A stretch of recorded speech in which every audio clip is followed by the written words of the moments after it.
মাওলা রনি, আপনার কোনো বিকল্প নেই, এই শব্দটা কিংবা এই যে লাইনটা আমি পড়েছি সেটি আওয়ামী লীগ আমলে আসলে আওয়ামী লীগের নেতাকর্মী থেকে শুরু করে নানান শ্রেণী পেশার প্রতিনিধি কিংবা ব্যবসায়ীরা অনবরত উচ্চারণ করেছেন দীর্ঘ প্রায় 16-17 বছর, এবং এই যে কোনো বিকল্প নেই সেই বিকল্প কিন্তু আমরা দেখতে পেয়েছি। এবং গতকালকের এই রায়ের মধ্য দিয়ে আসলে আমরা বুঝতে পারলাম যে কেউ যদি নিজেকে কোনো বিকল্পের ঊর্ধ্বে ভাবেন সেক্ষেত্রে তার পরিণতিটা কি হয়।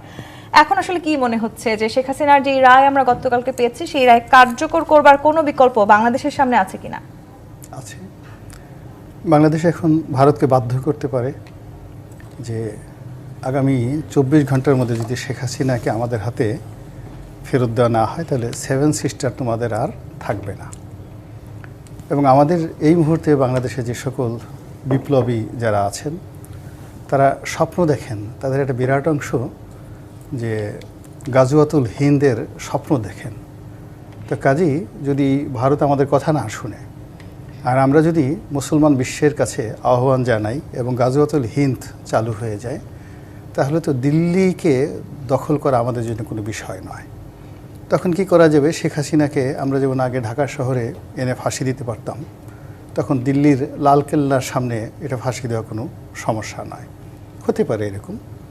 দ্বিতীয় যে বিকল্প সেটা হলো যে আমরা এখন ভারতের সঙ্গে যে কূটনৈতিক যে সম্পর্কটি রয়েছে সেই সম্পর্কের জায়গাতে আমাদের যে বিশ্ব খেলোয়াড় আছেন জনাব ডক্টর মোহাম্মদ ইউনূস, আমরা তো তাকে আকাশের চাঁদ তারার মতো মনে করি এবং আমরা মনে করি যে বাংলাদেশে তার এই আগমন আমাদের এই বাঙালি জাতি আমরা 100 বছর পূর্ণ করেছি।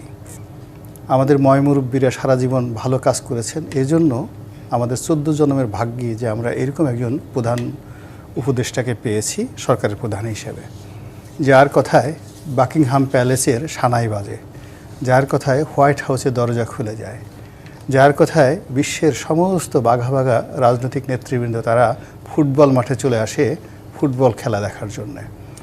তো উনি যদি ওনার সেই জাদুকরী দ্য ম্যাগনেটিক অ্যান্ড ম্যাজিক্যাল যে পাওয়ার আছে এই পাওয়ার ব্যবহার করে নরেন্দ্র মোদীকে যদি হুকুম দেন যে আপনি যদি এই সময়ের মধ্যে শেখ হাসিনাকে প্রত্যার্পণ না করেন তাহলে পুরো ওয়েস্ট অর্থাৎ ইউরোপীয় ইউনিয়ন এবং আমেরিকা তাদের সঙ্গে ভারতের যত বাণিজ্যিক সম্পর্ক রয়েছে, মিলিটারি পাওয়ার রয়েছে এবং কৌশলগত সম্পর্ক রয়েছে, আমি ডক্টর মোহাম্মদ ইউনূস আমার সেই ম্যাজিক্যাল অ্যান্ড ম্যাগনেটিক পাওয়ার ব্যবহার করে সমস্ত ভারতের রাজনীতি অর্থনীতি তছনছ করে দেব।